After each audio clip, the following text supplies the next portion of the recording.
A'udzubillahi minasyaitonirrajim. Bismillahirrahmanirrahim. Kuntum khaira ummati ukhrijat linnas ta'muruna bil ma'ruf wa tanhauna 'anil munkar wa tu'minuna billah. Rabbi shrah li sadri wa yassir li amri wa hlul 'uqdatam min lisani yafqahu qawli. Assalamualaikum warahmatullahi wabarakatuh. Apa khabar tuan-tuan dan puan-puan? Alhamdulillah, ini kali kedua kita bertemu. Alhamdulillah. Baiklah tuan-tuan dan puan-puan, muslimin dan muslimat yang dirahmati oleh Allah Subhanahu wa taala. Masa begitu mencemburui kita dan kita tidak mempunyai banyak masa. Bukan maksud saya untuk mengatakan bahawa kita akan mati sebentar lagi, bukan. Tetapi kebiasaannya kita terbiasa dengan bila masuk waktu Isyak kita nak segerakan. Maka saya akan terus kepada topik yang kita akan kongsikan pada malam ini, iaitu yang bertajuk dakwah atau didakwa. Barangkali kita dah terbiasa mendengar perkataan dakwah itu, dan kami banyak fokus kepada dakwah.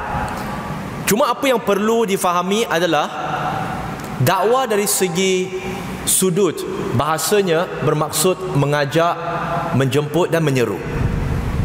Adapun dari segi syariatnya bermaksud mengajak mereka yang belum Islam, ataupun kita panggil bukan Islam, ataupun mereka yang kafir, untuk kembali kepada agama Islam. Dan tugas dakwah ini tuan-tuan dan puan-puan, dan bila hari ini, malam ini, bila saya sebut tentang perkataan dakwah, saya merujuk secara spesifik kepada kegiatan menyeru mereka yang belum Islam, yang bukan Islam di luar ini, untuk kembali kepada Islam. Adapun program seperti kita pada malam ini, saya lebih suka menggunakan perkataan islah, iaitu kita memperbaiki satu sama lain, kita ingat mengingati, supaya mudah kita bezakan. Dan tuan-tuan dan puan-puan, muslimin dan muslimat yang dirahmati oleh Allah, dakwah adalah satu kewajipan kepada setiap muslim yang akil balik, yang waras. Sebagaimana solat itu adalah kewajipan untuk orang yang dah akil balik dan yang waras, dia tak gila. Begitu juga dakwah itu adalah satu kewajipan yang telah dibebankan kepada setiap individu muslim yang waras, yang akil balik. Apa buktinya? Buktinya, saya mulakan tazkirah saya dengan satu petikan dalam ayat Quran. Surah Ali Imran, surah ketiga, ayat 110. Yang kerap kali kita dengar, di mana dalam ayat ini Allah Subhanahu wa taala memberikan satu penghormatan yang sangat tinggi kepada kita sebagai muslim. Dan perlu kita ingat tuan-tuan dan puan-puan, jikalau kita baca dalam sejarah, penghormatan seperti ini tidak pernah diberikan kepada mana-mana umat sebelum diutuskan Nabi Muhammad sallallahu alaihi wasallam. Di mana dalam ayat ini Allah Subhanahu wa taala berfirman, kuntum khaira ummati ukhrijat linnas. Sesungguhnya kalian adalah umat yang terbaik dibangkitkan oleh Allah Subhanahu wa taala untuk manusia. Untuk manusia, bukan untuk muslimin. Bukan. Adalah untuk manusia. Tuan-tuan dan puan-puan, Allah kata kita adalah yang terbaik. Terbaik. Apa sebabnya? Dengan setiap penghormatan, kita sedar semakin tinggi penghormatan, semakin tinggi tanggungjawab. Semakin tinggi penghormatan, semakin tinggi tanggungjawab. Dan di sini Allah Subhanahu wa taala memberikan satu penghormatan yang tinggi kepada kita. Jadi apa tanggungjawab kita? Sangat jelas. Sambungan ayatnya, ta'muruna bil ma'ruf wa tanhauna 'anil munkar wa tu'minuna billah. Yakni kamu mengajak kepada yang makruf dan kamu mencegah yang mungkar, serta kamu beriman kepada Allah Subhanahu wa taala. Maksudnya dakwah. Maksudnya dakwah. Pernah tak tuan-tuan dan puan-puan berfikir, ayat ini Allah bagi tahu kepada kita kamu Muslim adalah yang terbaik. Tapi bila kita lihat senario pada hari ini, adakah umat Islam umat yang terbaik? Ya ke tidak? Tidak. Mengapa? Tidakkah kita pernah tertanya, bukan mempersoalkan Allah, tapi pernah tak kita tertanya, Allah sebut dalam Quran kita adalah yang terbaik, tetapi hari ini kenapa tidak nampak umat yang terbaik? Saya dulu juga mempunyai sedikit kekeliruan, di mana bila baca ayat ini, okey, alhamdulillah Allah sebut bahawa kita umat Islam adalah umat yang terbaik. Tapi kenapa saya tak nampak banyak umat Islam ni antara yang terbaik? Dan alhamdulillah, apabila saya membaca tafsir yang dikarang oleh Imam Asy-Syaukani rahimahullah, tafsir Fathul Qadir, dia menafsirkan ayat ini. Dia berkata, sesungguhnya umat Islam adalah umat yang terbaik selagi mana mereka melaksanakan syarat-syarat yang Allah letakkan di belakang, iaitu ta'muruna bil ma'ruf wa tanhauna 'anil munkar wa tu'minuna billah, iaitu mereka mengajak kepada yang makruf dan mencegah yang mungkar serta beriman kepada Allah. Itu penting. Sambungannya juga tidak kurang penting. Dan dia sambung, namun umat Islam akan berhenti menjadi umat yang terbaik apabila mereka berhenti melaksanakan syarat yang Allah letakkan di belakang, iaitu apabila umat Islam berhenti melakukan dakwah. Dan hari ini tuan-tuan dan puan-puan, muslimin dan muslimat yang dirahmati oleh Allah, menurut statistik, majoriti umat Islam tidak berdakwah. Majoriti. Mungkin ada yang tanya, Brother Firdaus, kata majoriti, apa bukti dia? Ada kajian tak? Ada statistik tak? Sebagaimana yang ditulis oleh Profesor Dr. Osman Chua di dalam bukunya Preaching to the Non-Muslim Chinese in Malaysia, halaman 62, daripada kajiannya dan temu ramanya, dia mendapati 90% responden Cina yang bukan Islam mengatakan bahawa mereka mempunyai sahabat yang beragama Islam seperti kita. Tetapi 90% daripada mereka mengatakan tidak ada seorang pun sahabat mereka yang datang berdakwah kepada mereka. 90%, tuan-tuan dan puan-puan. 90%. Maksudnya kalau hari ini masjid kita ini ada 1000 orang, maksudnya 900 orang daripada kita ini tak berdakwah. Sekejap ya, Syahir. Uncle give video. 90% umat Islam tidak berdakwah.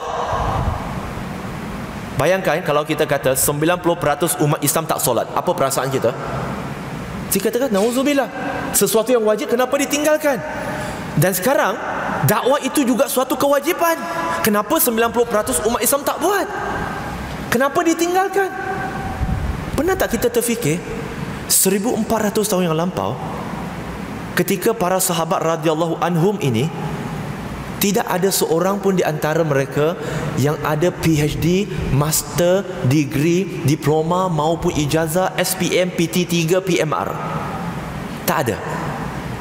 Tetapi tuan-tuan dan puan-puan, tanpa sekeping sijil di tangan mereka, mereka tercatat dalam sejarah sebagai umat yang pernah menakluk 2/3 dunia.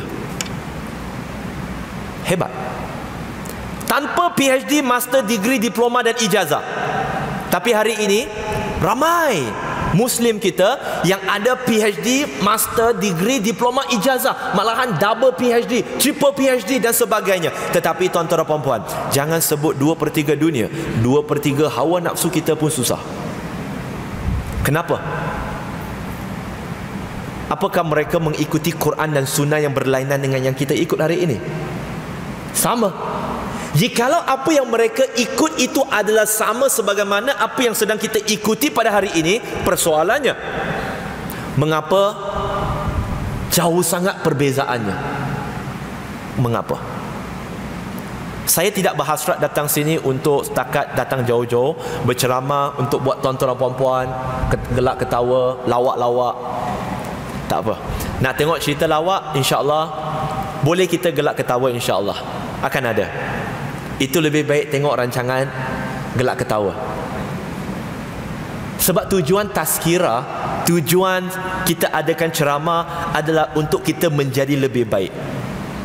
Jikalau kita seringkali duduk di masjid mendengar kuliah maghrib, bagaimana dengan pengamalan kita? Adakah semakin bagus? Adakah semakin meningkat? Ataupun kita juga masih ditakut lama, pimai-pimai tangtu? Ataupun sebenarnya saya bukan menilai sesiapa, cuma peringatan. Ataupun kita sebenarnya, jikalau tiada perubahan dalam diri kita setelah lama mendengar kuliah, adakah sebenarnya kita sebenarnya duduk di dalam masjid sekadar menunggu di antara waktu maghrib dan isyak? Saya akan cakap perkara yang realiti. Kerana sudah cukup. Sudah cukup umat Islam kita diberitahu bahawa okay, no problem tuan-tuan dan puan-puan, everything is fine. It's not fine. Tidak, realitinya tidak. Kenapa? Sebab kita tahu tetapi kita tidak bertindak. Kita tahu tetapi kita tidak faham. Sebagaimana semalam di Kuala Lumpur, saya menaiki Uber dan pemandu itu berkata, "Encik, sekarang ni saya tengok agama di Malaysia semakin bagus kan? Agama Islam sebab lagi ramai, semakin ramai orang Islam pergi masjid, solat, makin banyak kuliah kan? Semakin bagus kan?" Saya kata, mungkin dari segi kuantiti yang hadir ke masjid dan kuantiti seminar, kursus dan ceramah semakin banyak, tetapi itu bukan indikasi bahawa Islam semakin bagus.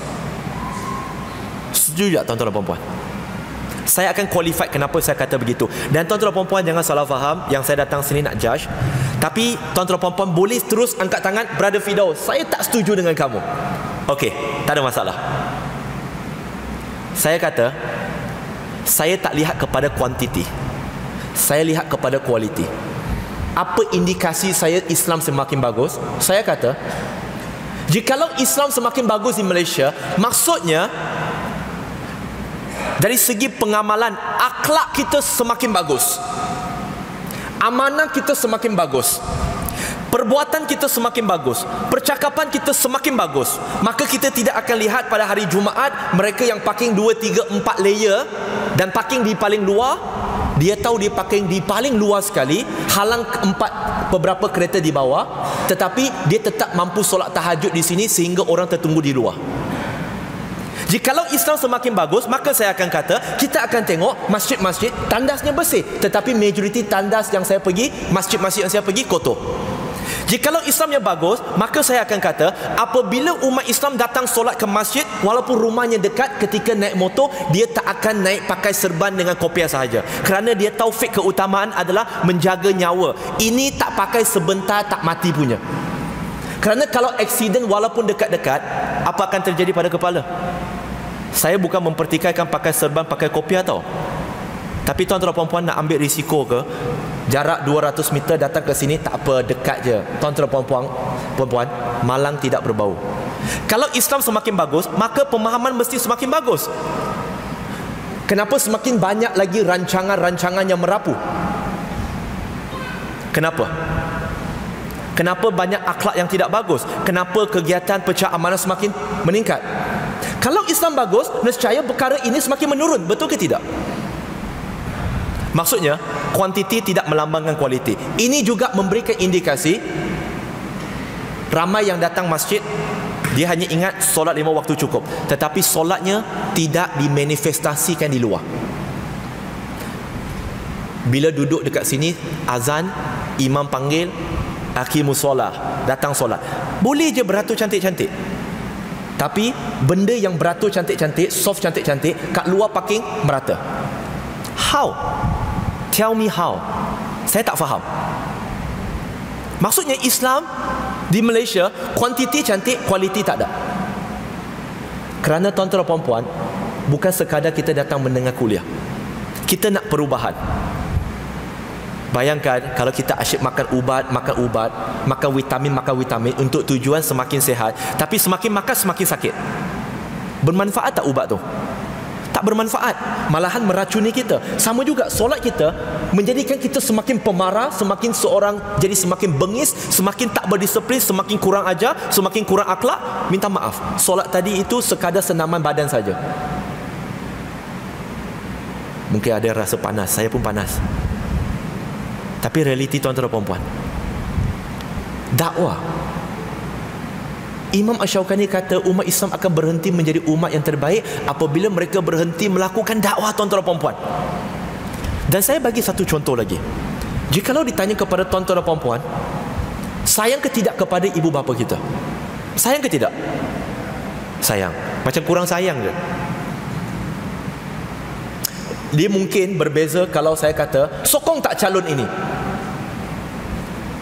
Dia akan berani melaung tinggi kuat. Itu lebih dia kuat. Tapi bila agama dia lemah sikit. Dia tak berani nak zahirkan cinta dia kepada ibu bapa sendiri. Nauzubillah. Kita sayang tak pada ibu bapa kita, tuan-tuan dan puan-puan? Masih kurang, subhanallah. Tuan-tuan dan puan-puan muslimin dan muslimat yang dirahmati oleh Allah Subhanahu wa taala. Bayangkan sekadar kita di dalam masjid untuk menjawab satu soalan yang mudah, kita pun begitu lesu. Bagaimana apabila suatu hari semboyan telah dibunyikan untuk kita berjihad, dengan suara yang lesu macam ini nak berjihad. Sebelum pergi ke medan tempur kita sudah kalah. Semangatnya pun sudah kalah. Macam mana nak bertempur? Subhanallah. Dan kita kata kita doa Allah husnul khatimah, nak mati syahid. Nak mati syahid macam mana sedangkan kita dah syahid pada subuh dah dengan selimut kita. Syahid. Tuan-tuan dan puan-puan, jikalau disebut, ditanya kepada kita, adakah kita sayang ibu bapa kita? Kita akan jawab, ya, saya sayang. Kalau tuan-tuan dan puan-puan tanya kepada saya, brother sayang tak ibu bapa? Walaupun ibu bapa saya belum Islam, saya tetap akan kata saya sayang. Saya akan cakap dengan yakin. Hanya orang yang tak yakin dia sayang kepada ibu bapa, dia saja tak akan jawab. Saya sayang. Baiklah, dibandingkan ibu bapa kita dengan Allah dan Rasul, siapa yang lebih kita sayangi? Allah dan Rasul ke ibu bapa kita? Mana satu, tuan-tuan dan puan-puan? Allah dan Rasul. Allah dan Rasul. Tak boleh ada jawapan lain. Kalau ada jawapan lain, cek iman kita balik. Ustaz Zohiri ada kat sini, daftar sekali lagi pengislamannya. Mesti Allah dan Rasul. Tuan-tuan dan puan-puan, apa reaksi kita ada orang fitnah ibu bapa kita? Apa kita akan buat? Apa kita akan buat? Marah, bagus. Marah itu bagus. Ini marah yang bagus. Marah yang Islamik. Baiklah. Selepas marah apa kita buat? Kita kenal orang yang fitnah mak bapak kita. Kita kenal orang yang hina mak bapak kita itu. Apa kita buat? Apa kita buat? Setakat marah je lah, simpan je di hati. Tak kan? Apa kita akan buat? Mesti buat sesuatu. Apa dia? Kita pergi pukul dia. Masya Allah, ganas juga penduduk di sini. Pukul. Kita akan tegur, kita akan perbetulkan. Betul, kita akan buat sesuatu. Itu ibu bapa kita. Kita akan buat sesuatu. Kita tak tidur malam, tak tidur lena. Sebab mana boleh orang hina mak bapak saya, maruah mak bapak saya. Saya tahu mak bapak saya bukan begitu. Macam mana dia orang boleh hina dan fitnah mak bapak saya? Sedangkan tadi kita jawab, kita lebih sayang Allah dan Rasulnya. Kalau mak bapak kita orang fitnah, orang hina, kita buat sesuatu. Hari ini ada tak orang fitnah Allah Subhanahu Wa Taala sebagai mempunyai seorang anak, iaitu Nabi Isa? Ada tak? Ada. Ada tak orang hina dan fitnah Nabi Muhammad sallallahu alaihi wasallam sebagai seorang lelaki gila seks, kahwin ramai isteri? Ada tak orang fitnah dan hina Nabi sebagai Nabi palsu, Nabi pembunuh? Ada kan? Banyak. Apa perasaan kita mendengar semua itu? Marah ke tidak? Marah. Apa kita dah buat? Setakat marah sahaja. Tiada tindakan. Mana boleh tuan-tuan dan puan-puan. Kalau ibu bapa kita, kita akan buat sesuatu, pergi tegur. Kenapa untuk Allah dan Rasul kita tak berani nak tegur? Minta maaf kalau saya guna perkataan ini, sebab kadang-kadang saya rasa kalau saya guna perkataan yang terlalu berlapis, orang tak faham. Kalau ikut perkataan paling sopan, kenapa bila tiba Allah dan Rasul dihina, kita jadi begitu bacul? Ini sopan dah. Kita jadi begitu bacul. Dan Allah Subhanahu Wa Ta'ala bukan suruh kita bunuh orang itu kerana hina Allah. Allah Subhanahu Wa Ta'ala bukan suruh kita pukul orang itu kerana dihina. Tidak. Apa yang Allah suruh kita? Pernah dengar tak perkataan tadi Imam ada baca perkataan ini? Qul ya ayyuhal kafirun. Qul. Qul, perkataan qul. Katakanlah, beritahu kepada mereka. Surah Ali Imran, surah ketiga, ayat 64, Allah begitu jelas. Qul ya ahlu kitab. Katakan kepada ahlu kitab. Allah suruh siapa bagi tahu kepada ahlu kitab? Kepada Nabi Muhammad saja ke ataupun juga kepada kita? Kepada kita. Itu perintah ataupun cadangan? Itu bukan perintah. Itu adalah perintah, bukannya cadangan. Adalah perintah. Boleh bayangkan kalau bos kita kata, okey Ahmad, keluar, tolong panggil, bagi tahu kepada Ali suruh masuk.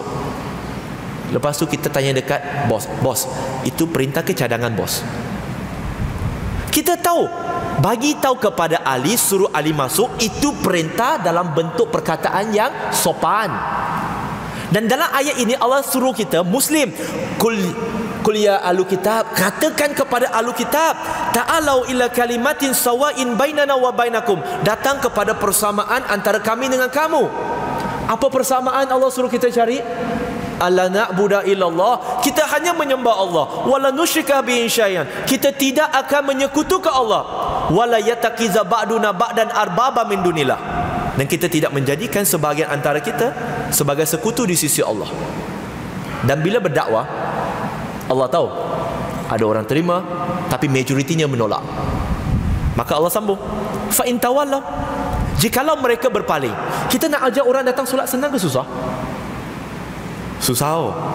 Betul? Alah, kau sibuk-sibuk kau pergi solat lah, kau ajak aku buat apa? Susah. Tapi tak apa, mereka datang tak datang bukan dosa kita, tapi kita dah lepas beban kita, iaitu kita dah bagi tahu kepada mereka. Fa in tawallaw faqulu syadu bi anna muslimun, dan katakanlah aku adalah seorang muslim. Allah suruh kita bagi tahu kepada mereka. Kalau ibu bapa kita, kita akan buat sesuatu, tegur, marah, siasat. Tapi bila tiba Allah, kita setakat nak bagi tahu kepada mereka pun kita tak berani. Berapa kali Allah Subhanahu Wa Ta'ala suruh kita bagi tahu? Perkataan kul ni banyak kan dalam Quran? Ya, banyak. Tidak kurang daripada 332 kali disebut dalam Quran. Sikit ke banyak? Banyak, tuan-tuan dan puan-puan. Banyak. Allah keep on suruh kita kul. Kita buat apa? Kita cool. Kita relax. Tak apa. Mungkin kita ada yang kata kita relax, kita cool. Sebab apa? Kita ada alasan. Jangan risau. Kita ada alasan. Sebelum tuan-tuan dan puan-puan bagi alasan, jangan risau. Allah dah tahu dah apa jenis alasan kita. Allah sebut dalam surah At-Taubah, surah ke-9 ayat 24. Surah At-Taubah ini adalah surah yang paling militan dalam Quran, sebab dia satu-satunya surah yang tak bermula dengan Bismillahirrahmanirrahim. Dalam surah At-Taubah surah ke-9 ayat 24, beberapa ayat yang pertama dalam surah At-Taubah, Allah sedang menegur orang-orang musyrikin yang ada perjanjian damai dengan Muslim. Tapi bila sampai ayat 24, yang menjadi sasaran teguran Allah, tak sebut nama Brother Firdaus, kita sebagai Muslim. Qul in kana aba'akum wa abna'ukum wa ikwanukum wa azwajukum, Katakanlah, jikalau bapa-bapa kamu, anak-anak kamu, saudara mara kamu, isteri kamu, suami kamu, perniagaan kamu, rumah kamu, keuntungan yang kamu takut kamu rugikan, lebih kamu cintai dari Allah dan Rasulnya. Maka Allah kata apa? Fatarabasu hatta yati Allahu bi amri. Apa itu fatarabasu? Dan kamu tunggu di mana? Kita mungkin salah faham. Tu Allah suruh tunggu, so aku tunggulah, tak buat apa-apa. Bukan tunggu di sini, tunggu di akhirat. Tunggu di padang mahsyar. Apabila jiran kita, rakan kita, kedai minimarket yang kita kenal, acong, mutu, rawi, siwa, di padang mahsyar, di akhirat, dia datang klaim depan Allah, ya Allah, ini jiran saya, ini Wah punya kawan, ini Wah punya customer, ini Wah punya business partner. Mereka macam-macam cerita sama saya. Pasal politik, pasal bisnes, pasal makan, pasal travel, pasal sukan, semua cerita. Dia jemput saya pergi mana macam tempat, kenduri sana, kenduri sini. Tapi Allah, dia tak pernah bagi tahu saya pasal Islam, pasal Allah. Fatarabasu, tunggu di akhirat, jawab sendiri. Jawab sendiri. Apa kita nak jawab? Bukankah hari ini antara alasan kita kenapa tak berani nak berdakwah? Brother, takut. Takut apa? Brother, itu jiran brother. Agama ni sensitif brother.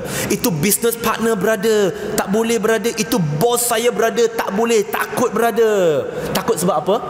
Dia bos saya brother. Kalau saya cakap dengan dia pasal Islam brother, nanti bos saya tak suka saya. Tak suka saya, apa dia bikin? Dia pecat saya brother. Bila pecat saya brother, tak ada gaji, no income brother. Kegawatan ekonomi brother. Perniagaan, keuntungan yang kamu takut kamu rugikan. Brother, bila saya diberhentikan kerja brother, bapak saya dekat kampung brother, siapa mau support brother? Wa abaukum, anak masih kecil brother. Siapa nak support sekolah brother? Wa abnaukum, saudara mara brother pun minta tolong saya. Wa ikwanukum, isteri brother pun tak kerja brother, saya kena support brother. Isteri pula kata, brother, saya punya suami kerja pun gaji tak banyak brother. Kalau diberhentikan kerja, macam mana siapa mau support saya punya suami? Rumah siapa mau bayar brother? Semua itu ada dalam tu dah. Itu ketakutan kita. Dan tuan-tuan dan puan-puan, teruslah. Jikalau kita merasa selesa, teruskanlah di dalam zon selesa masing-masing. Kerana tuan-tuan dan puan-puan, dunia ini sangat adil. Sama ada kamu berdakwah kepada mereka ataupun mereka berdakwah kepada kita. Sama ada kita sebarkan nilai Islam kita kepada mereka ataupun mereka sebarkan nilai tidak Islam kepada mereka, kepada kita. This world is fair. Sangat adil. Malahan dalam surah Al-Baqarah, surah kedua, ayat 111, Allah Subhanahu wa taala memberitahu kepada kita satu dialog yang dilakukan oleh Yahudi dan Nasrani. Dia kata, waqalu la yakul jannata ila man kana hudan aw nasara. Mereka berkata, tidak masuk syurga kamu sehingga melainkan kamu adalah seorang Yahudi ataupun Nasrani. Hari ini Kristian masih guna argument ni tak? Dia kata, you Muslim tak ada masuk syurga ya. Hanya Kristian saja masuk syurga. Ada ke tidak? Ada. Jangan risau. Waqalu, mereka berkata. Menariknya keajaiban dalam Quran, tadi saya sebut kul, Allah gunakan dalam Quran sebanyak 332 kali. Waqalu juga 332 kali. Sebanyak mana mereka berkata, Allah suruh kita jawab mereka. Subhanallah. Maka Allah jawab mereka. Allah kata, tilka amaniyuhum, sesungguhnya itu angan-angan mereka. Yahudi dan Nasrani berangan-angan. Dengan kamu cakap kamu hanya masuk syurga, orang Islam tak masuk syurga, Allah suruh kita cabar mereka. Kata apa? Qul hatu burhanakum in kuntum shadiqin. Kalau kamu cakap benar, bagi bukti. Tuan-tuan dan puan-puan, Allah cabar mereka bagi bukti. Tahu apa yang terjadi? Mereka sahut cabaran Allah Subhanahu wa taala. Hari ini Bible telah diterjemahkan ke dalam tidak kurang dari 2,200 bahasa dan dialek. Quran berapa banyak terjemahan kita? Ada, tapi tak banyak. Kemudian Allah cabar mereka kan, bagi buktikan. Kemudian tuan-tuan dan puan-puan, tahukah kita bahawa dari 1800 sehingga 1950 menurut majalah The Times yang diterbitkan pada 16 April 1979, mereka menganggarkan tidak kurang dalam tempoh 150 tahun itu 60,000 buah buku menentang Islam telah diterbitkan. Boleh bayangkan tak? Zaman itu tak ada internet tau. 60,000 buah buku menentang Islam telah diterbitkan. Bagaimana dengan sekarang? Tak takut lagi kan? No problem. Salah satu cabang dalam Kristian, iaitu Jehovah Witnesses, mereka menerbitkan 2 majalah. Satu majalah The Awake. Majalah ini telah diterjemahkan ke dalam 80 bahasa dan diedarkan ke 236 buah negara, dan setiap cetakannya adalah 41 juta naskah dan diedarkan secara percuma. Satu lagi majalah mereka, majalah The Watchtower, telah diterjemahkan ke dalam 191 bahasa dan dialek, diedarkan ke 236 buah negara, dan setiap cetakannya adalah 42 juta. Juga diedarkan secara percuma. Tuan-tuan dan puan-puan, tahu tak mana-mana organisasi Islam, tak kira lah yang sesat ke tak sesat ke, tak apa, masukkan dulu, yang mereka cetak risalah, majalah, dakwah menerangkan tentang agama Islam, sekurang-kurangnya setiap kali cetakan 1 juta dan diedarkan percuma. Ada tak? Ada kena tak mana-mana? Saya pun tak kena.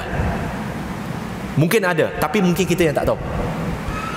Mereka menjawab dan mereka mengambil cabaran Allah. Sedangkan yang Allah suruh buat ialah kepada kita sebagai muslim, kita yang sepatutnya cabar mereka. Qul hatu burhanakum in kuntum shadiqin. Tapi in the end mereka jawab cabaran Allah. Yang bestnya apa?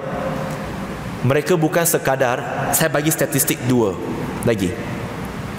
Negara Nigeria dahulunya 50 tahun yang lepas, penduduk Islamnya 44.5%. Kristian baru 22%. Majority. 50 tahun kemudian, hari ini Kristian 45%, Muslim naik 0.3%, 44.8 dalam tempoh 50 tahun. Nigeria jauh sangat tu brother. Afrika tak apa. Negara Korea Selatan 100 tahun yang lepas, Korea Selatan adalah negara majoriti Buddhis, Buddha. 100 tahun ke hadapan sekarang, mereka adalah negara majoriti Kristian. Dan malahan mereka adalah pengeksport misionari Kristian kedua terbesar dunia selepas Amerika Syarikat. Dan mereka mensasarkan menjelang tahun 2030, mereka mensasarkan untuk menghantar tidak kurang daripada 100,000 misionari Kristian ke serata dunia, dan dibayar gaji full time. Dan antara mereka pun telah ada di Malaysia pun. Sebab itu kalau ke Kuala Lumpur, dah ada banyak gereja-gereja dalam bahasa Korea. Mereka ambil cabaran. Kita, tuan-tuan dan puan-puan, kita dalam zon selesa. Bukan itu sahaja tau. Malahan mereka menggunakan Furqan kita, Quran kita, untuk mengajak kita masuk Kristian. Sebelum kita cerita lanjut, bukan saya suruh benci Kristian tau. Sebab kadang-kadang kita terlalu banyak agenda. Kita kata, brother, mereka ni jahat brother. Baiklah, saya tanya soalan. Kalau ada Kristian yang datang ajak kita ataupun anak-anak kita ataupun ahli keluarga kita masuk agama Kristian, apa perasaan kita? Happy tak? Kita kata Alhamdulillah. Tak. Apa kita rasa happy tak? Tak happy. Kita rasa apa? Marah. Kenapa marah ya? Kita akan kata, brother, marahlah. Diorang nak sesatkan kita orang, nak ajak kita masuk neraka, brother. Sekejap. Itu persepsi kita. Dari sudut pandangan mereka, mereka percaya, mereka bukan kita, mereka percaya tak bahawa agama Kristian adalah satu-satunya agama yang benar? Mereka percaya tak yang itu? Mereka percaya tak bahawa siapa yang tak beriman kepada Nabi Isa sebagai anak Tuhan dan mati di kayu salib, mereka itu baik macam mana pun akan masuk neraka? Mereka percaya tak yang itu? Percaya. Jadi niat mereka ialah, mereka bila datang kepada kita, kepada orang bukan Kristian, mereka sebenarnya bukan nak ajak masuk ke neraka. Perspektif mereka ialah mereka nak selamatkan kita daripada api neraka dan bawa kita masuk syurga. Niat mereka baik ke tak baik? Kita tak mau cakap agama tu betul ke tidak. Niat baik ke tak? Baik. Itu kepercayaan mereka. Kita pula, kita percaya tak? Ini kalau tak jawab, memang kena cek iman balik. Kita percaya tak bahawa Islam adalah satu-satunya agama yang diterima oleh Allah Subhanahu Wa Taala, dan siapa yang menganut agama lain selain daripada Islam tidak akan diterima, sebagaimana firman-Nya dalam surah Al-Imran surah ketiga ayat 19, inna dina innallahi Islam. Percaya? Kita percaya. Bagus. Kita percaya. Maksudnya kita percaya hanya Muslim masuk syurga. Bagus tak? Kita ada tak niat untuk pergi selamatkan orang? Kita tak mau kata buat ke tak buat dulu. Kita sebut niat. Innama akmalu biniat. Ada tak kita nak ada niat? Ni, saya percaya Taman Jati ni ada bukan Islam kan? Betul tak? Okey. Ada tak niat nak pergi selamatkan mereka? Ada tak niat? Ada. Ada buat tak? Setakat niat. Boleh tak kita, aku niat nak solat tapi tak solat, sah? Tak boleh. Kita tahu setakat niat solat tapi tak buat solat, tak sah, tetap tak solat. Sama juga kita niat nak buat dakwah tapi tak buat. Apa bezanya? Sama juga. Antara niat kita dengan mereka lebih kurang sama, kita niat baik juga. Kita pun nak ajak orang masuk syurga. Beza kita dengan mereka ialah mereka ada niat dan mereka buat. Kita ada niat tapi kita tak buat. Kita selalu salahkan Kristian tau.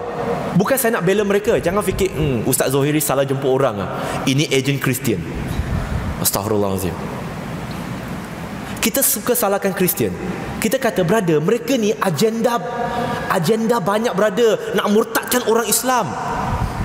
Tuan-tuan dan puan, fikir secara logik. Agama mana yang tak ada agenda? Agama mana yang tak ada agenda? Kita Muslim ada agenda tak Islam? Ada. Saya bagi contoh. Kristian diberikan 10 ekar tanah, kita pula diberikan juga 10 ekar sebelah menyebelah. Okey?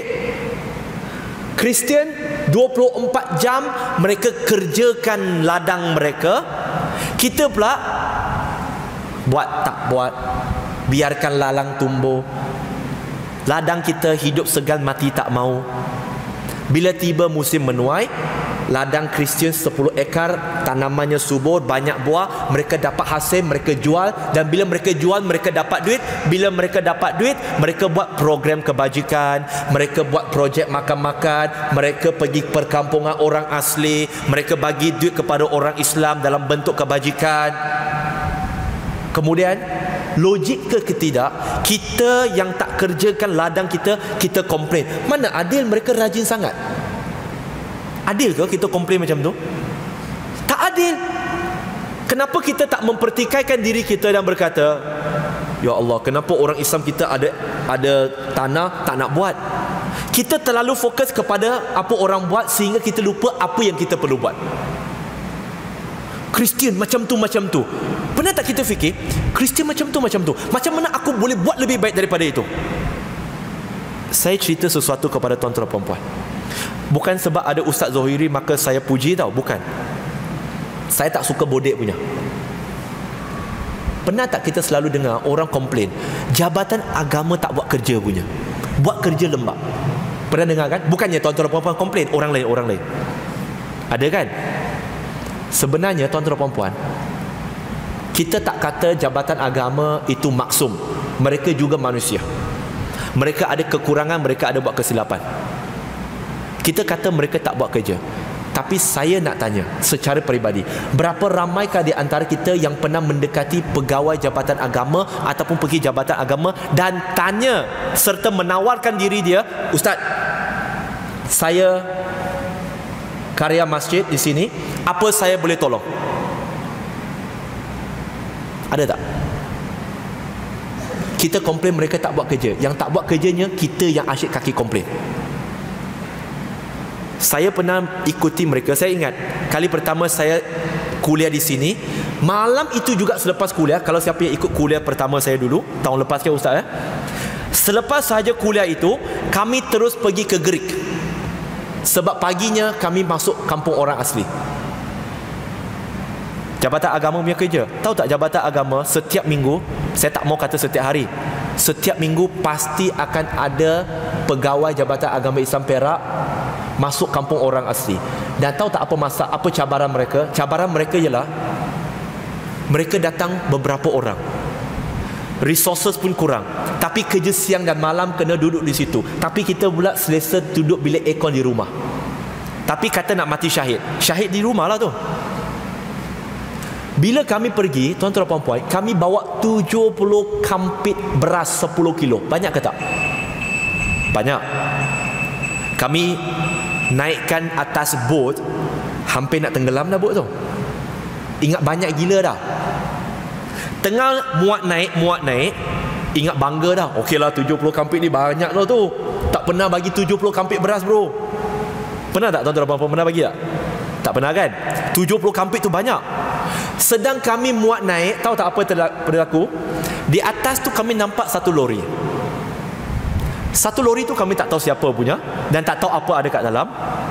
Bila dibuka lori itu, diturunkan barang.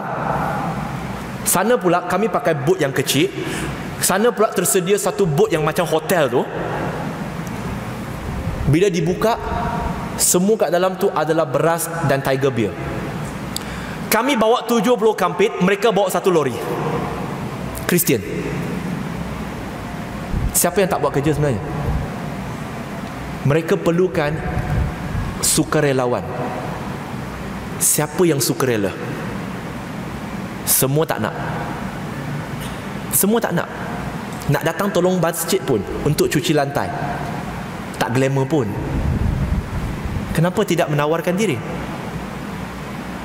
Tuan-tuan dan puan-puan, saya bukan puji orang bukan Islam sangat, tetapi apa yang bagus tentang mereka saya puji. Kristian, Buddhis, Hindu, kami pergi lawat gereja mereka, lawan tokoh mereka. Waktu kerja, tuan-tuan dan puan-puan, ahli karya mereka sanggup ambil cuti semata-mata untuk menyambut kami yang hadir melawat gereja dan tempel kuil mereka. Kita sanggup tak? Kalau kata ada orang datang, kita kata nanti allowance berapa? Jauh ni. Mereka ambil cuti. Bila kami tanya kepada mereka, you are not working? No, I'm working, but today I'm taking a leave. Saya ambil cuti. Saya kata, saya nak tahu kenapa kamu sanggup ambil cuti untuk menyambut kami. Walaupun tak ada manfaat sangat pun, kami datang pun sejam 2 jam. Dia kata, because I'm a believer in Christ. Saya percaya kepada Jesus because I know what Jesus have done for me. So I do something for Jesus. What's wrong? Boleh tak kita kata benda yang sama? Tanya kepada kita, kenapa kamu buat macam ni? Aku buat macam ni sebab aku dah tahu apa Allah dah bagi kepada aku, apa yang Nabi telah perjuangkan sehingga aku dapat Islam, maka aku berkorban sedikit. Apa salahnya? Jarang saya dengar daripada Muslim. Kerap saya dengar daripada orang bukan Islam. Hari ini banyak orang benci saya sebab saya cakap benda macam ni. Tapi kalau saya tak cakap, tak tahu siapa nak cakap. Mungkin orang lain akan cakap. Memandangkan saya dah di sini, saya cakap. Tuan-tuan dan puan-puan, saya bagi beberapa cara mereka gunakan furqan kita. Bersedialah. Saya akan bagi soalan di mereka dan tuan-tuan dan puan-puan bersedialah menjawabnya. Mereka tanya kepada kita, kamu percaya tak bahawa Quran itu kalam Allah? Percaya kan? Kalam Allah bermaksud kata-kata Allah, dan kata-kata Allah adalah sebahagian daripada Allah. Bagus. Maka mereka kata, kamu baca tak dalam Quran, dalam surah Ali Imran surah ketiga ayat 49, Nabi Isa, Jesus, disebut sebagai kalimatullah, kata-kata Allah. Tadi kamu kata kata-kata Allah adalah sebahagian dari Allah. Maka Nabi Isa dah disebut sebagai kalimatin dalam Quran, dia adalah sebahagian dari Allah. Pertama. Kedua, mereka tanya dalam Quran, berapa kalikah nama Nabi Muhammad sallallahu alaihi wasallam disebut? Tak apa, mereka expect kita tak tahu. Dia kata jumlahnya 5 kali. 4 kali Muhammad, 1 kali Ahmad. Berapa kalikah nama Nabi Isa disebut dalam Quran? 25 kali. Kalau nombor 5 dengan 25, mana yang lebih besar, mana yang lebih hebat? 25. Nampak tak dalam Quran pun kata Nabi Isa lebih hebat. Dalam Quran, dalam surah Al-Ahzab surah ke-33 ayat 40, Allah sebut bahawa Nabi Muhammad SAW itu adalah khatamun nabiyin. Betul? Penutup segala nabi. Tapi kenapa bila sebelum hari kiamat, menurut Islam, siapa yang akan turun? Nabi Muhammad ke Nabi Isa? Nabi Isa. So siapa yang last? Salah tu Quran. Nak lagi? Boleh tahan? Boleh. Saya difahamkan orang Perak ni tahan pedas juga. Baiklah, kita sambung. Soalan ni tuan-tuan puan-puan kena jawab saya. Mereka tanya, Nabi Muhammad SAW, dia tahu tak jalan ke syurga? Tahu ke tak tahu? Kalau tak jawab ni, maksudnya kita kata Nabi tak tahu ke syurga. Na'udzubillah. Nabi Muhammad SAW, dia tahu tak jalan ke syurga? Oh, macam tak tahu je. Tahu. Okey, tahu. Kalau dia tahu, Kristian tanya, kalau Nabi Muhammad SAW dia tahu jalan ke syurga, kenapa? Mereka tanya, kenapa dalam solat dia minta ihdinas siratal mustaqim, tunjuk jalan yang lurus 17 kali pula tu? Contoh, kalau tuan-tuan dan puan-puan kata tahu nak pergi satu tempat tu, tiba-tiba dalam perjalanan nak pergi tu, tuan-tuan dan puan-puan minta tolong orang sebelah, tolong tunjukkan. Maksudnya tuan-tuan dan puan-puan tahu jalan ke tak tahu? Tak tahu jalan. Nabi Muhammad tak tahu jalan, mereka kata. Tapi berbeza dengan Jesus dalam Bible. Gospel of John bab 14 ayat yang ke-6, Jesus kata, "For I am the truth, I am the way, I am the life. No one come near to the Father except through me." Jesus tahu jalan pergi syurga tahu. Kalau kamu mau pergi syurga, kamu mau ikut orang yang tahu jalan ke tak tahu jalan? Mesti kita akan jawab mau ikut orang yang tahu jalan. Kalau macam itu, you mesti ikut Jesus Christ. Kita jam. Tuan-tuan dan puan-puan, pelbagai cara mereka gunakan Quran untuk menarik kita. Tapi sebelum saya sampai ke penghujung, saya boleh bagi lagi berpuluh-puluh cara mereka gunakan Quran untuk menarik kita ke agama Kristian. Tetapi menurut Dr. Zakir Naik, dia kata Muslim adalah pakar, expert. Expert dalam apa? Expert dalam mencari alasan. Expert. Walaupun dah kata betul lah brother, teruk Kristian ni, kita kena buat dakwah, wajib betul brother, kita mesti kena buat. Dia mesti sambung dengan apa? Tapi, biasa dengar kan? Tapinya apa? Dia kata, tapi brother, ilmu saya tak banyak brother. Tunggu brother, saya jadi macam Didat ataupun Zakir Naik, saya mesti buat dakwah. Maka saya akan jawab, tuan-tuan dan puan-puan, tak payah tunggu. Sebab hari yang ditunggu itu tak akan datang. Sebab sekadar menunggu nak jadi Didat dan Zakir Naik seperti Mat Jenin dan angan-angannya. Hanya berangan-angan. Sedangkan beza angan-angan dengan cita-cita ialah, angan-angan adalah dia hanya bermimpi tanpa berusaha, tetapi cita-cita adalah sesuatu yang dia mahukan dan dia berusaha ke arah itu. Dan bila kita kata kita tak ada ilmu, Nabi kata apa syarat nak berdakwah? Balighu anni walau ayah. Sampaikan walaupun satu ayat. Berapa ayat kita dah hafal? Jangan lupa tuan-tuan dan puan-puan, Satu ayat kita dah hafal, itu sudah jadi beban kepada kita. Berat ni brother. Brother asyik buat claim je. Mana bukti brother? Bukti. Riwayat At-Tirmizi, hadis Hasan. Hadis nombor 2416 dan 2417. Nabi SAW bersabda, sesungguhnya kaki anak Adam tidak akan diangkat pada hari kiamat sehingga ditanya 5 soalan. Tentang usianya, tentang waktu mudanya, tentang rezekinya, dari mana dia mendapatkannya, tentang rezekinya, bagaimana dia membelanjakannya, dan tentang ilmunya, bagaimana pengamalannya. Hadis riwayat Ibnu Majah, hadis 261. Nabi SAW bersabda, barang siapa yang dikurniakan ilmu oleh Allah Subhanahu wa taala tetapi mereka menyembunyikannya, tahu apa akan terjadi? Maka mereka akan datang pada hari kiamat dengan tanda dari api neraka pada dahinya. Kalau dah tanda dari api neraka, di mana pengakhiran kita? Yang saya sebut ini bukan kata-kata Firdaus Wong, kata-kata Allah dan Nabi.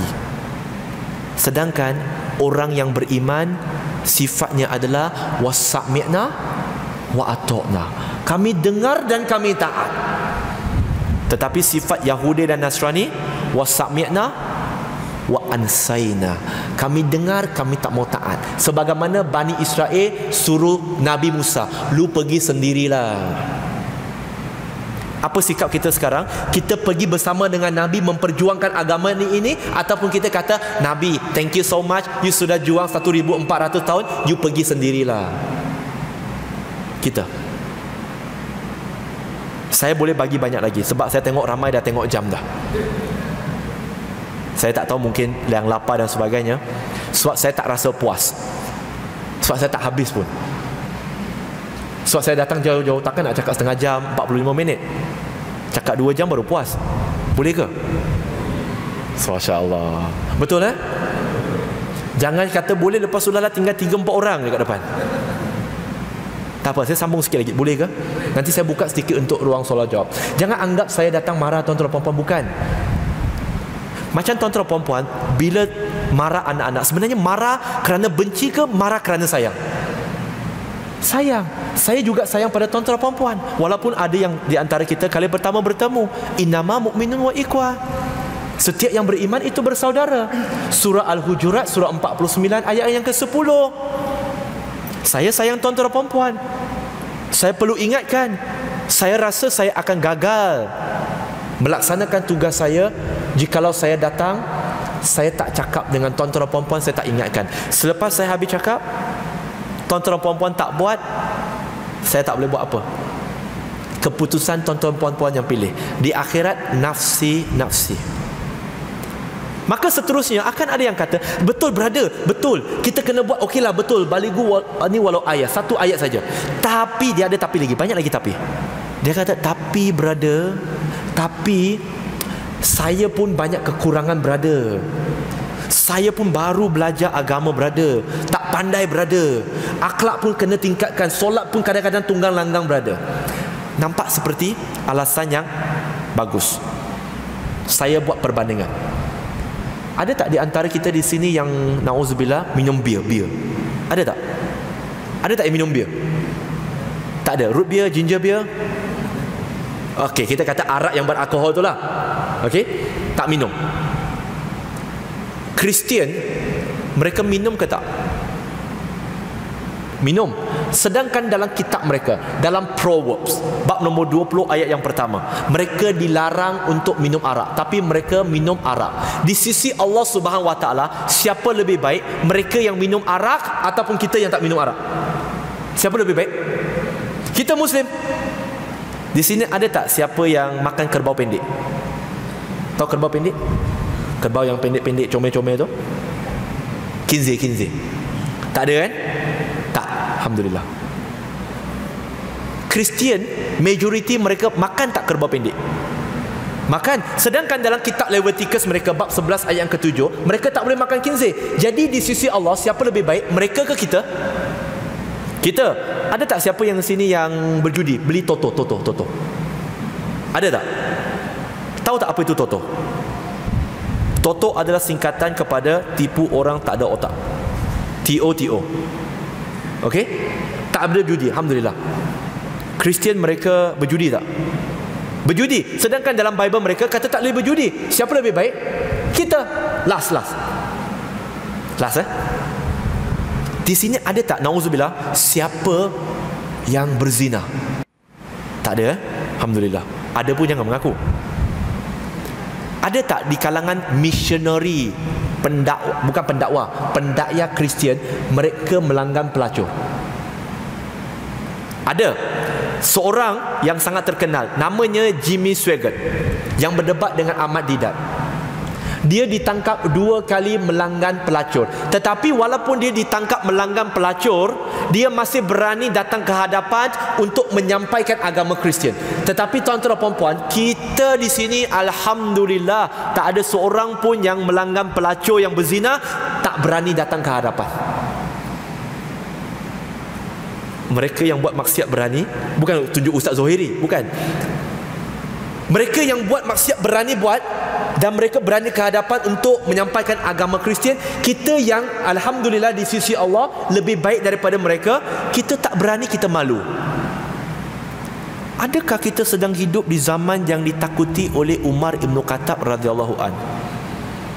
Umar radhiyallahu anhu berkata, aku risau datang suatu zaman apabila orang kafir berbangga dengan kekafirannya, tetapi orang Islam malu dengan keislamannya. Mereka berani tahu nak zahirkan agama mereka. Kita malu, nak cakap pun malu.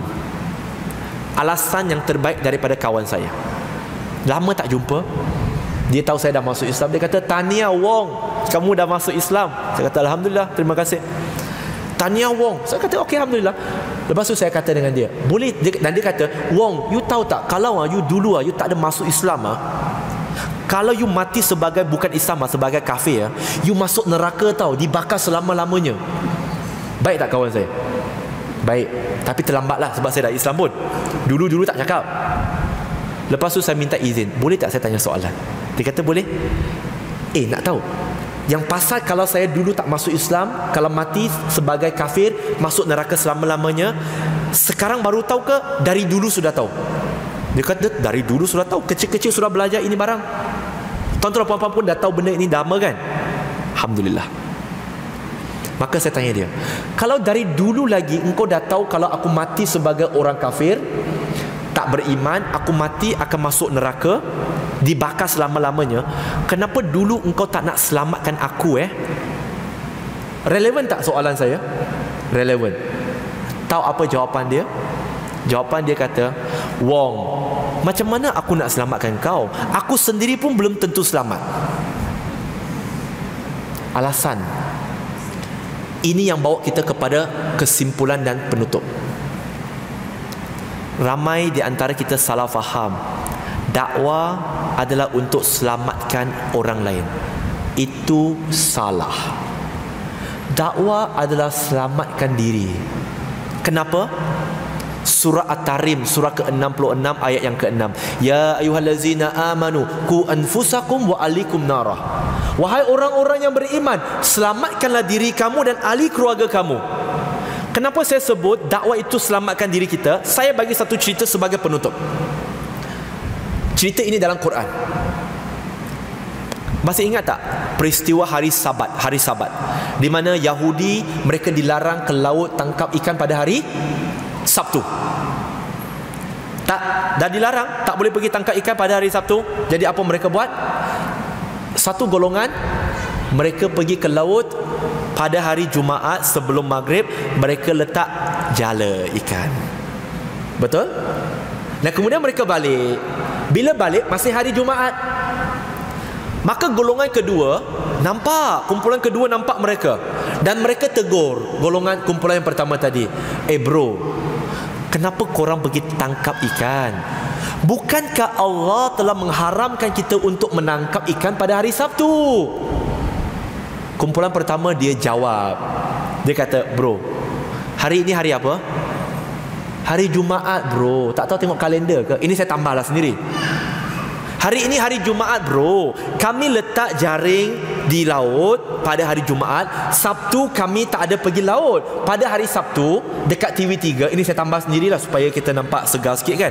Pada hari Sabtu dekat TV3 pukul 2 ada cerita best. Cerita apa? Oh, Bollywood. Tahu Masya Allah. Saja je saya perangkap nak letak pukul 2 tu. Hari Sabtu kami tak pergi laut pun. Hari Ahad baru kami pergi ambil jaring. Jadi kami pergi tak tangkap ikan pada hari Sabtu? Jawapan mereka ini betul ke salah? Betul lah. Memang mereka tak pergi laut. Betul. Technically right, ethically wrong. Kenapa? Contoh, dalam Quran Allah sebut tak boleh makan khinzir. Betul? Maka sahabat kita, dia pergi makan bacon yang daripada khinzir punya. Tapi dia kat situ dia tak tulis label khinzir, dia tulis bacon. Tak semua bacon itu khinzir ada bacon yang bukan khinzir Jadi di situ ditulis bacon, tapi memang dibuat daripada khinzir. Maka kita kata, bro, ini tak boleh makan bro, haram. Ini khinzir bro. Bro, relax lah bro. Ini bukan khinzir lah bro. Kau tak tahu baca ke? Itu namanya bacon bro. Yang Allah haramkan dalam Quran ialah khinzir. Ini bacon mana haram? Jawapannya betul tak? Betul. Secara teknikalnya betul. Tapi secara etikanya betul ke tak? Salah. Salah. Walaupun kita namakan rasuah, kita kata itu bukan rasuah, itu sedekah. Tetap salah. Tuan-tuan dan puan-puan, ini yang dilakukan golongan itu. Pengakhiran ceritanya, apa yang terjadi? Dua golongan ditukarkan menjadi kera dan khinzir yang hina. Siapa dua kumpulan itu? Kumpulan pertama dan kumpulan ketiga. Sebab kumpulan ketiga ini, sambungan ceritanya ialah mereka nampak kumpulan kedua ni buat kerja. Mereka tegur siapa? Mereka tegur kumpulan kedua tadi. Dia kata, bro, kenapa lu orang mau sibuk-sibuk? Biarlah diorang nak pergi tangkap ikan. Engkau susah apa? Yang akan kena dera dengan Allah, yang dilaknat Allah, dia yang pergi. Engkau nak sibuk-sibuk buat apa? Lantaklah diorang. The best thing, Allah rekod jawapan golongan kedua yang terselamat di dalam surah Al-Araf, surah ke-7 ayat 164. Mereka jawab, sesungguhnya kami memberitahu kepada mereka adalah agar kami melepaskan beban kami, tanggungjawab kami dan rasa bersalah kami kepada Rabb kami. Maka kumpulan kedua ini terselamat. Pernah tak kita terfikir, kenapa kumpulan pertama kena? Itu kita tahu sebab mereka pergi. Tetapi pernah tak kita fikir, kenapa kumpulan ketiga ini juga termasuk yang didera, tetapi kumpulan kedua ini terselamat? Kumpulan pertama dia tak berubah tau selepas ditegur. Nak indikasi kepada kita, iaitu kalau kita nampak mungkar, kita pun tak nak tegur. The one who are silent on evil are equally evil. Dalam Sahih Bukhari, Nabi sebut bagi satu perumpamaan. Manusia ini umpama hidup dalam satu kapal. Ada golongan atas, ada golongan bawah. Golongan bawah ini selalu minta air daripada golongan atas. Jadi golongan bawah ini fikir, tak payahlah, kita tak payah susah-susahkan diorang. Apa kata kita tebuk je lubang kat sini, dapatlah air free. Jadi memang mereka tebuk. Bila mereka tebuk, kapal itu akan dimasuki air. Bila dimasuki air, kapal itu akan tenggelam. Bila tenggelam, hanya golongan yang bawah saja mati ke ataupun golongan atas sekali mati? Golongan atas sekali. Kita seumpama golongan dalam masjid yang alim-alim, yang baik-baik, tetapi kita tak amal makruf nahi mungkar. Bila ada maksiat di kawasan itu, dia tak kira beriman tak beriman, semua sekali kena. Akan dibangkitkan mengikut imannya. Sebenarnya dakwah bukan nak selamatkan mereka dulu tau. Saya akan terus terang cakap dengan tuan-tuan dan puan-puan, saya terlibat dengan dakwah sebab saya takut ditanya di akhirat, Firdaus Wong, 12 tahun lepas saya bagi kamu hidayah masuk Islam, kamu ucap syahadah, dan kamu tahu kamu perlu sampaikan Islam, kamu perlu berdakwah, kamu dah buat ke belum? Saya tak pasti lagi apa yang saya buat ini akan diterima oleh Allah ke tidak. Tapi sekurang-kurangnya saya usaha dulu. Macam kita tak tahu sama ada solat kita diterima ke tidak. Kita nak solat ke tak? Solatlah. Harap-harap Allah terima. Begitu juga, saya tak tahu usaha saya diterima ke tidak, tapi harap-harap Allah terima. Kalau berusaha, ada chance. Bayangkan kalau tak berusaha, memang tak payah nak tanya lah, tak ada chance. Jadi penutupnya tuan-tuan dan puan-puan, ingat, dakwah adalah untuk selamatkan diri. Dan sekarang kita yang masih hidup ada peluang. Apa peluang kita? Peluang kita adalah kita boleh pilih untuk berdakwah kepada mereka di sini, ataupun kita menunggu untuk didakwa oleh mereka di sana. Pilihan di tangan kita. Jadi insya-Allah tuan-tuan dan puan-puan, saya buka mungkin 1-2 soalan kalau ada yang ingin bertanya tentang topik ini sebelum kita pergi ke solat Isyak, insya-Allah. Wallahu a'lam. Silakan kalau ada persoalan. Mungkin ada yang berminat nak tahu soalan dan jawapan kepada persoalan tadi. Adakah? Masya-Allah. Tidak ada? Okey, siap.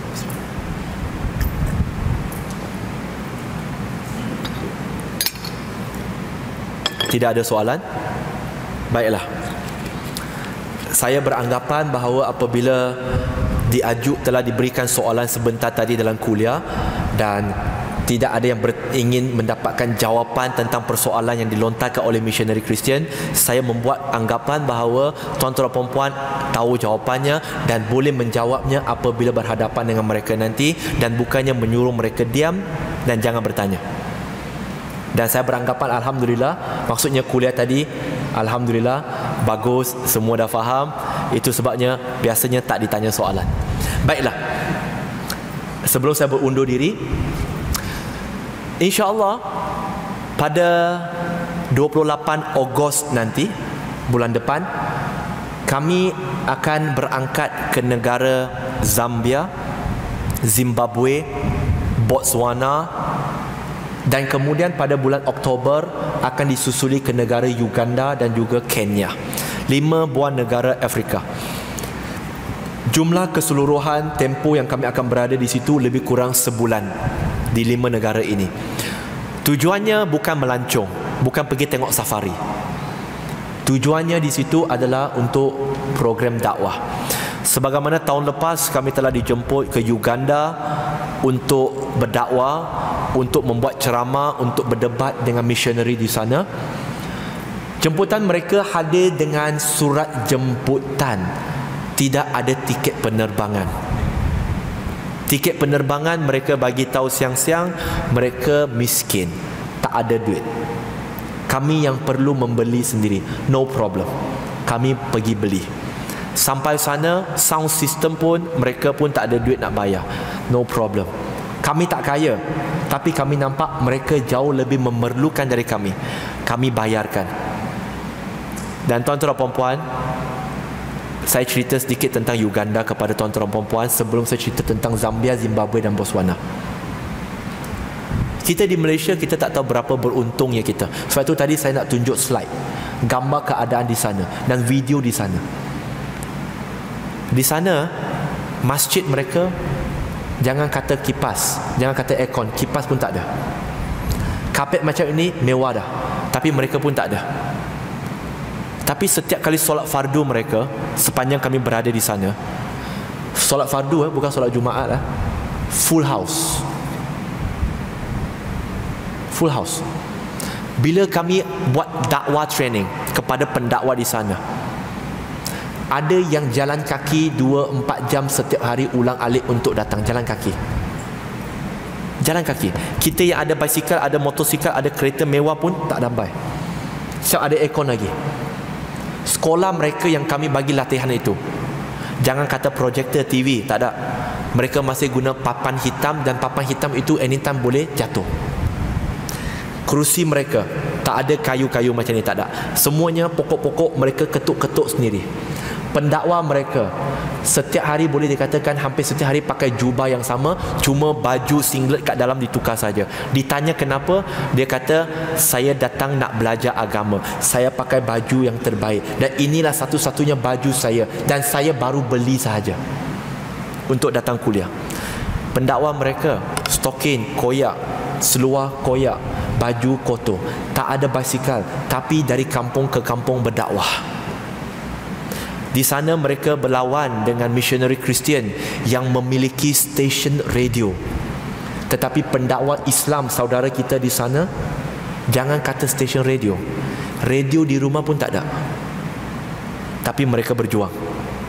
Kita kat Malaysia banyak insentif, banyak keselesaan, tapi gerak pun tak mau. Kat sana mereka merayu, can you please come, can you please come, can you please come. Tuan-tuan dan puan-puan, apabila saudara seagama kita meminta tolong, meminta bantuan, sebagai saudara seagama, kita tak akan tolak dia, walaupun kita kena keluarkan belanja.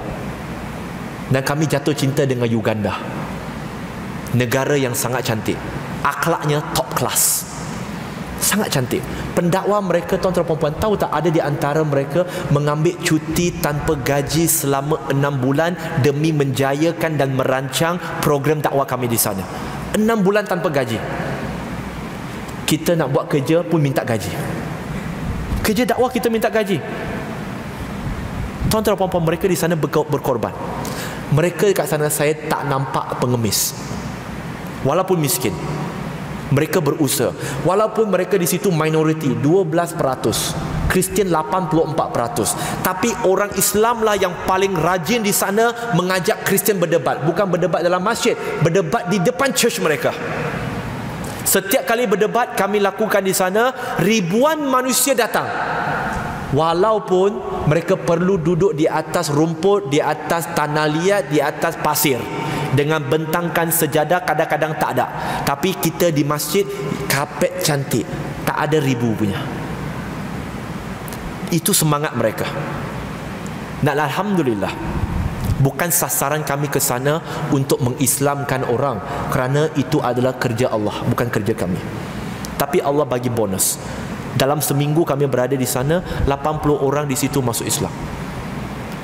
Penempatan mu'alaf mereka begitu usang, menempatkan 200 lebih orang daripada Sudan Utara, daripada Tanzania, daripada Kongo, daripada Uganda.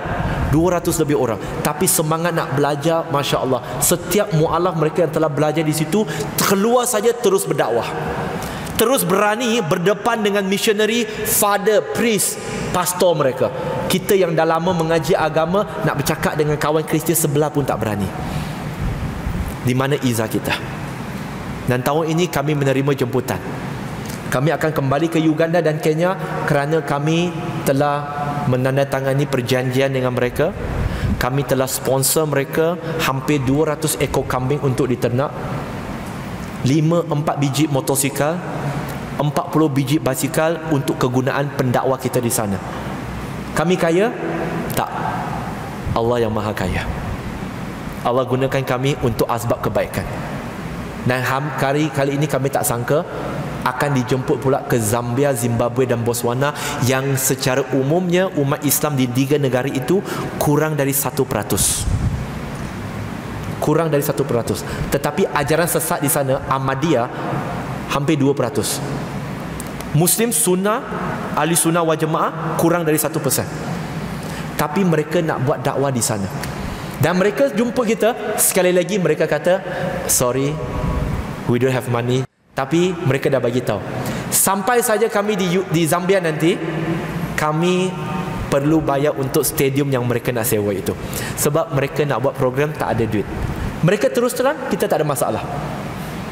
Dan mereka anggarkan stadium yang akan digunakan itu akan dihadiri lebih kurang 100,000 penonton. Dan mereka sedang dalam usaha menjemput presiden negara itu yang beragama Kristian untuk turut hadir dalam program itu. Bagaimana penduduk Islam yang 1% boleh buat program dakwah jemput 100,000 orang? Semangat mereka, tuan-tuan dan puan-puan.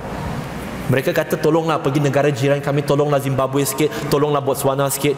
Kami ni tak bagus, tak bagus mana pun, tapi kerana kami hanya menyumbang sebanyak mungkin.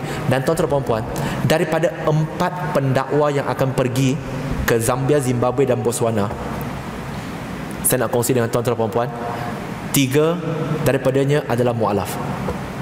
Seorangnya bukan Melayu, seorangnya India. lahir Islam. Melayu tak ada ikut. InsyaAllah kami akan bawa. Tujuannya apa? Orang Melayu sangat penting dalam dakwah. Orang Melayu perlu kehadapan dalam dakwah. Jangan harapkan China dengan India, sebab majoritinya adalah Melayu di Malaysia, dan orang Melayu perlu berkembang keluar. Afrika adalah tanah yang jarang kita nilai tengok saudara kita di sana. Yang selalu kita tengok, Masya Allah, bagus. Syria, Syria, Palestin, sangat bagus. Teruskan, itu perlu teruskan. Saudara seakidah kita. Tapi jangan lupa saudara seagama kita di Afrika. Kristian sangat kuat. Bagaimana kita boleh bersama ke sana? Jadi jikalau tuan-tuan puan-puan ada yang berminat nak ke sana, ataupun berminat untuk mendapat saham ke sana, di mana kami pergi buat, tuan-tuan puan-puan dapat saham, boleh jumpa dengan kami, kita boleh berbincang. Saya cakap terus terang, siapa yang nak sponsor tiket, silakan. Siapa yang nak sponsor itu, nak bagi sumbangan ini ataupun kenalkan kepada siapa, teruskan. Saya akan cakap terus terang, tuan-tuan puan-puan bagi tak bagi, no problem. Minggu depan kami tetap akan beli tiket. Duit tuan-tuan puan-puan masuk ke tidak, no problem. Tetapi peluang untuk tuan-tuan puan-puan jana saham. Sebab hadis Nabi sebut, barang siapa yang membantu seorang mujahid berjihad fisabilillah, dia juga akan mendapat ganjaran sebagaimana mujahid itu, walaupun dia tak turun ke medan jihad. Peluang kepada tuan-tuan puan-puan. Saya tak akan merayu, saya cuma beritahu kepada tuan-tuan puan-puan, ada peluang ini, ada ruang ini. Saya sarankan siapa yang nak ambil kesempatan ini, silakan. Duit tuan-tuan puan-puan masuk ke tidak, jangan anggap sedekah kepada kami, tetapi anggaplah tuan-tuan puan-puan menjalin kerjasama perniagaan dengan kami, dan kita sama-sama berurus niaga dengan Allah yang pasti menjanjikan keuntungan. Sebab insya-Allah minggu depan kami akan insya-Allah akan beli tiket penerbangan. Sama ada dapat duit tak dapat duit, kami akan proceed. Cuma kami buka peluang sama-sama kita jana, dan duit yang lebih itu insya-Allah kemungkinan kami akan buat korban di negara Zambia sekali, sebab di situ pun agak murah, dan lebihan wang itu kami akan sedekahkan kepada mereka untuk pembangunan dakwah. Dan tuan-tuan dan puan-puan bayangkan, bila di akhirat Allah bagi kita pahala dan kita pun tak tahu dari mana dapat, rupa-rupanya itulah RM1 yang pernah kita dermakan untuk dakwah di Afrika. Moga-moga Allah terima usaha kita, dan moga-moga doakan untuk kami, perjalanan kami selamat dan lancar. Kalau mati kat sana pun no problem, at least mati syahid, ya. Dan doakan segalanya berjalan dengan lancar dan program dakwah kami ini berjaya. Dan saya doakan juga tuan-tuan dan puan-puan semua akan berjaya untuk sekurang-kurangnya memulakan langkah untuk berdakwah sebelum malaikat maut datang menjemput kita. Amin ya rabbil alamin. Yang baik datang dari Allah, yang lemah daripada diri saya. Panjang umur, kita jumpa lagi. Wa akhiru da'wana, assalamualaikum warahmatullahi wabarakatuh.